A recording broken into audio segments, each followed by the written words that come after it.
Butcher's warts. Yeah. I mean, I gotta be honest, when I saw this topic on our stack for the week, my first thought was that we were doing some sudden pivot to medieval history. It really does sound like that, doesn't it? It sounds ancient, like something you'd find in a dusty ledger right between, I don't know, the Black Death and Leechcraft. It sounds gnarly. It has a very archaic ring to it. You picture open-air markets and cobblestones. But unfortunately for the people dealing with it, this isn't history at all. It's a very modern, very specific biological reality. And that is exactly why we're doing this deep dive today. We're looking at a condition that creates this perfect storm of biology and environment. Right. We want to unpack why a specific virus targets a specific profession and how the safety conditions in a modern meat processing plant are, ironically, a total playground for this thing. It is a totally fascinating intersection of virology and occupational safety. And I think, for anyone listening who thinks, well, I don't cut meat for a living, I can just tune out. Right. Why should they care? Exactly. I'd say, hold on. Because this story tells us so much about how viruses adapt, how our skin protects us or, fails to, and the surprising risks that are just hidden in environments we consider completely clean. It's a medical mystery. So let's just get the squeamish part out of the way early on. Let's do it. What exactly are we dealing with here? Is a butcher's wart just a regular wart with a spooky name? Not exactly, no. Clinically, we're talking about hyperkeratotic lesions. Okay. Which is just the fancy medical term for thickened, hardened skin growths caused by the human papillomavirus, HPV. Right. But here's the key distinction for our deep dive today. The wart you might have had on your knee when you were a kid was probably HPV strain 1 or 2. Okay. Butcher's warts are predominantly caused by HPV strain 7. HPV strain 7. Mm-hmm. So the virus has specific flavors, and this one is the culprit. Exactly. It's the hallmark strain of the meat industry, and it's actually really rare in the general population. Oh, really? Yeah, if you're just walking down the street, you're not likely to encounter HPV 7. But if you look at the hands of butchers, slaughterhouse workers, fishmongers, the prevalence rates just skyrocket. Which begs the absolute most obvious question. Why? Yeah. And it's like, there's HPV 7 just hanging out on the raw steak I bought for dinner. Is the cow giving it to the butcher? See, that is the most common misconception. People assume it's zoonotic. Right, jumping from animal to human. Like bird flu or something. But no, HPV is strictly human-specific. Oh. The meat is not infecting the worker. The cow, the chicken, the fish, they aren't the source of the virus. Okay, so if it's not coming from the meat, why does handling meat make you get it? I mean, why aren't librarians getting butcher's warts? Because libraries are dry and kept at room temperature. It's not the meat itself. It's the environment required to process the meat. To get infection rates this high, you need a trio of conditions that all align perfectly. It's the perfect storm you mentioned earlier. I love a good trifecta. Lay it out for us. What are the 3 ingredients? Factor 1 is temperature, specifically cold. Right. Meat processing plants are refrigerated environments, usually kept strictly between 4 and 10 degrees Celsius. Now, that's great for food safety. You'd save the bacteria off my steak. Exactly. But it is terrible for human physiology. Because your hands get stiff. It goes a lot deeper than just stiffness. Prolonged exposure to cold causes vasoconstriction. The blood vessels in your hands clamp down tight to preserve core body heat. Oh, sure. And when blood flow drops, the local immune response slows down significantly. You essentially have a security system that's running on low battery. Your white blood cells literally can't get to the surface efficiently. So the guards are asleep at the gate because they're freezing. That's a great way to put it. Then you add factor 2 moisture. Because they're washing everything down constantly. Constant water. Animal fluids, spraying surfaces, wet tools. This constant contact with moisture leads to a condition called maceration. Maceration. That's the prune finger look you get in the bath. Right. Essentially, yes, but on an industrial scale. Imagine your skin is a brick wall. Okay. The mortar holding those bricks together is lipid-based. It's oils and fats. Okay. Maceration turns that mortar into mush. The skin softens, it swells, and it becomes extremely porous. It stops being a tough barrier and starts acting like a sponge. So we've got a frozen immune system and a barrier that's basically turning into mush. Mm-hmm. That seems bad enough. And then comes factor 3, the one that seals the deal. Trauma. The tools. The knives, bone shards, sharpening steels, machinery. Meat handlers are constantly dealing with micro-injuries. We're not talking about, like, losing a finger here. No. Big cuts get stitched and bandaged right away. We're talking about thousands of microscopic abrasions, little nicks, and scrapes that happen every single shift. So if I can use an analogy here, it's like you have a fortress, your skin. Right. The cold has put the guards to sleep. Right. The moisture has left the back gate completely unlocked. And the trauma, the cuts, basically blows a hole in the wall. That is a highly accurate analogy. The virus, HPV-7, enters through those microscopic cuts in the softened skin barrier. And here's the kicker. This virus is incredibly resilient. Really? Research shows it remains completely stable and infectious on cold, damp surfaces. Cutting boards, knife handles, even the surface of the meat itself can act as a reservoir if a worker has touched it. It's almost like the virus evolved specifically for a refrigerated room. In a way, it found a niche. It exploits the exact conditions that are necessary for food safety to ensure its own survival. It loves the cold and damp just as much as we hate it. That is terrifyingly impressive. Yeah. Okay, so the virus gets in through the broken fortress wall. What happens next? Because when I think of a wart, I think of a little harmless bump. But the source material describes something much, much angrier. These are very distinct from your garden variety wart. Visually, they're often described as having a cauliflower-like surface. They are rough, hard, and hyperkeratotic, meaning the skin grows incredibly thick and callus-like. And color-wise? Grayish or yellowish, which makes them really stand out against healthy pink skin. But the detail that helps doctors identify them immediately, and the part that usually grosses people out, is the black dots. Yes.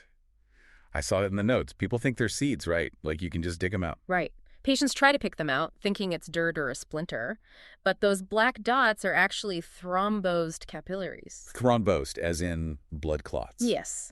The wart is a living entity. It hijacks your blood supply to feed itself. Wow. It signals the body to grow new blood vessels right into the wart tissue, a process called angiogenesis. Those dots are tiny blood vessels that grew into the wart and then clotted. It's essentially the wart's supply line.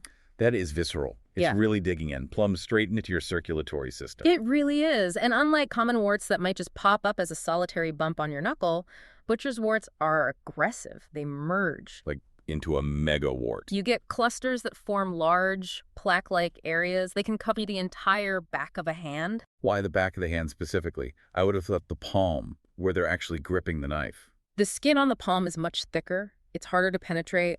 The back of the hand is where the splashes happen, where you wipe your brow, and where the skin is thinner. Makes sense. But the knuckles are also a prime target.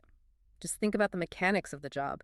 Constant gripping, cutting, bending the fingers. You're stretching the skin right over the bone. Exactly. That stretching creates microfissures in the skin, giving the virus a direct path in. Now, there was one location mentioned in the sources that made me actually cringe.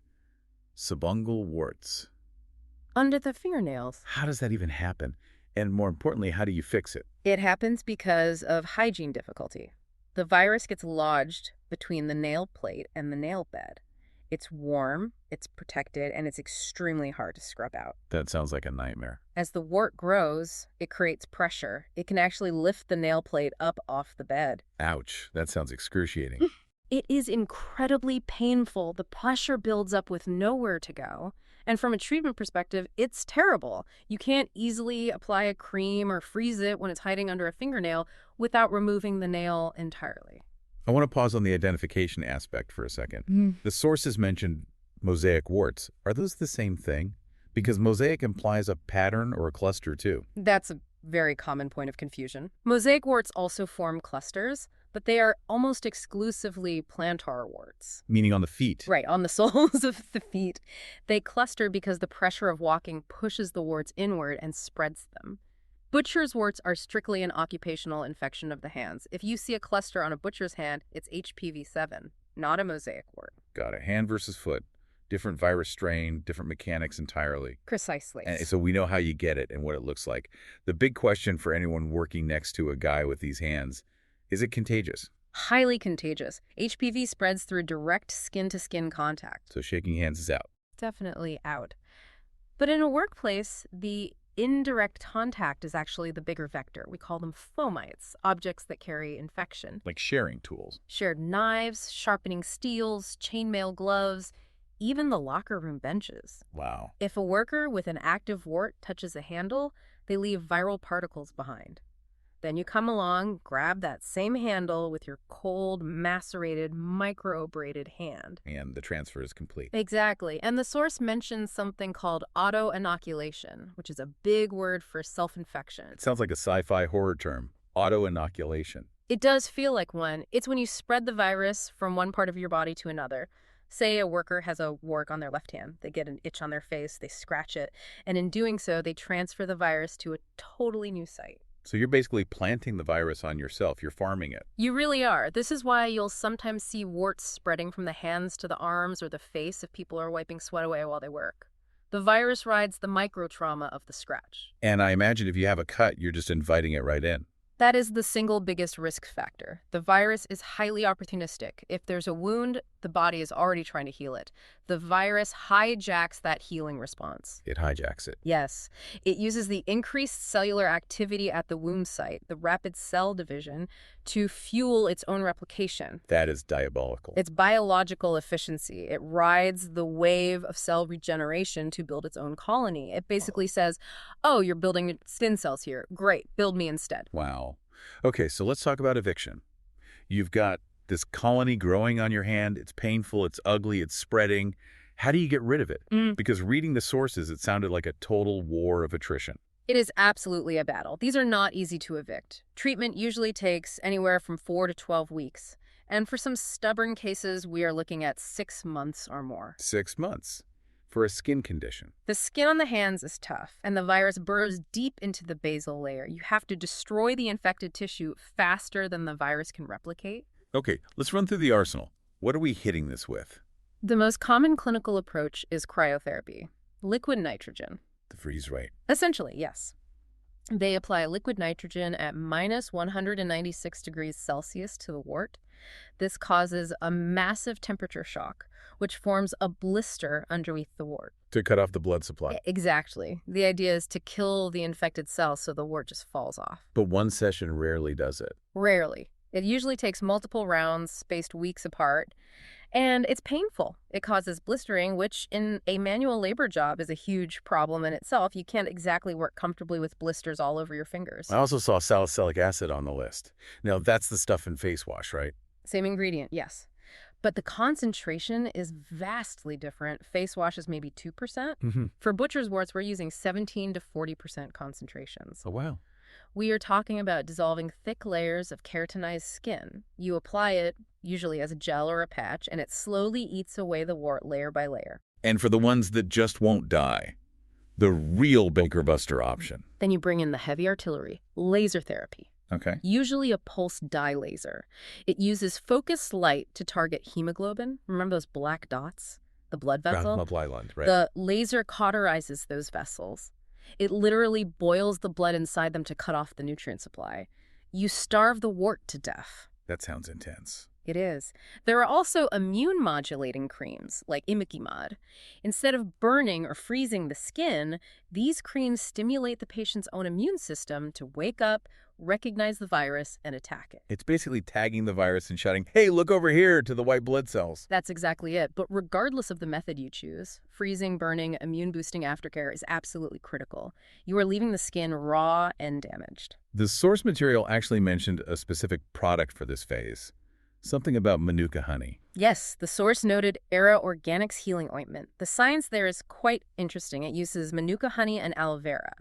For moisture. It's not just moisture. Manuka honey has antimicrobial properties, and aloe soothes the inflammation. After you've just burned a hole in your hand with liquid nitrogen, you need to repair that barrier quickly so you don't just get infected all over again. So catch it, treat it, heal the skin. But wouldn't it be easier to just not get it in the first place? Prevention is always cheaper than the cure. My immediate thought reading this was just gloves. Wear gloves. Problem solved. Why is this even an issue if everyone is wearing gloves? You would think so. And gloves are the first line of defense. But there's a nuance here that the experts call the glove paradox. The glove paradox. Sounds like a spy thriller. What is it? It's the counterintuitive reality of waterproof gear.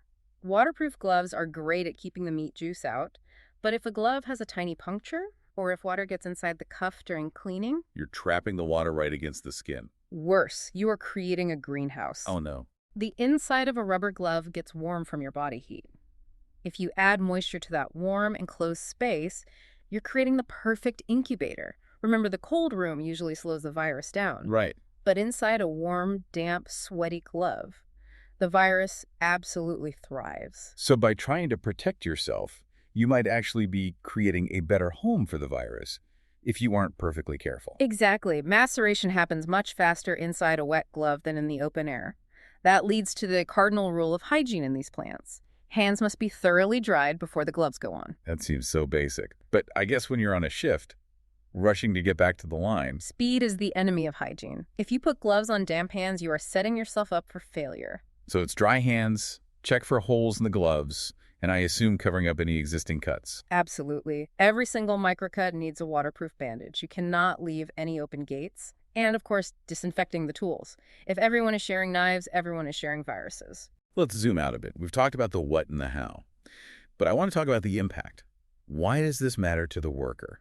Aside from just having an ugly hand, is it really that big of a deal? It's a massive quality of life and livelihood issue. Think about what a butcher does all day. It's precision work. You need grip strength. You need dexterity. And if you have a massive, painful cluster of warts on your knuckles, you lose that dexterity completely. The clusters cause significant pain when gripping a knife handle, and if they crack and bleed, you now have an open wound in a raw meat environment. which leads to secondary infections. Exactly. Bacterial infections like cellulitis can set in. Now you're not just dealing with a wart, you're dealing with a swollen, red infected hand that might need antibiotics and mandatory time off work. And time off work in these industries usually means lost wages. Precisely. There is also the psychological aspect. It can be very embarrassing. People hide their hands, which leads to delayed treatment, which leads to worse infections. But it is really important to reinforce one thing the experts emphasize here. These are benign. Benign as in not cancer. Because we hear HPV and we immediately think, We think cancer, but HPV is a massive family of viruses. Strain 7 causes warts. It does not cause cancer. They are not life-threatening. They're dangerous to your paycheck and your comfort, but they won't kill you. that is a crucial distinction for everyone listening. But the body does fight them eventually, right? The source mentioned the immune system's role in recovery. It does. A healthy immune system clears warts faster. But here is the cruel irony of the industry. Think about the lifestyle of shift work in a processing plant. High stress, physical exhaustion, strange hours. Potentially poor sleep, poor diet, all the things that completely tank your immune system. So the job gives you the virus, and the job makes you too tired to fight the virus off. It's a nasty feedback loop. Stress and cortisol suppress the immune response. So a worker who is overworked and tired is physically more susceptible to the infection taking hold and persisting. Breaking that cycle seems incredibly difficult. It requires deep diligence, serious hygiene, and frankly, respecting the biological reality of the workspace. It's a lot to take in. I feel like I need to go scrub my hands just talking about it today. It certainly never hurts. So let's recap this perfect storm for everyone before we wrap up. Right. We have the environment, cold and wet. The cold slows the blood flow. The wet softens the skin. We have the mechanism, which is trauma. Knives and bones create the entry points. And we have the agent, HPV strain 7, a virus that has specifically adapted to survive on cold surfaces and hijack our own healing process. And the result is the butcher's wart, a stubborn, painful reminder that biology is always trying to find a way in. It really is. And I want to leave the listener with this thought to mull over. We so often think of evolution as something that happens over millions of years in a jungle or at the bottom of the ocean. Right.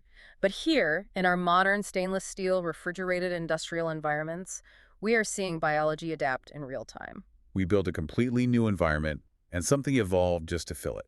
Exactly. This virus found a way to exploit the highly specific safety conditions we created. The cold, the wet, the waterproof gloves. It pushes us to ask, what other occupational adaptations are out there? As our work environments become more and more specific, whether it's server farms or space stations, what other pathogens are evolving to specialized niches? That is slightly unsettling, but incredibly profound. We aren't just working in these spaces, we're sharing them. We are never truly working in a sterile vacuum. Oh, on that note, I'm definitely going to look at my next steak a little differently. Yeah. Maybe with a little more respect for the hands that cut it. As you should. That's it for this deep dive. Wash your hands, dry them thoroughly. Seriously, dry them. And maybe keep an eye on those knuckles. We'll see you next time.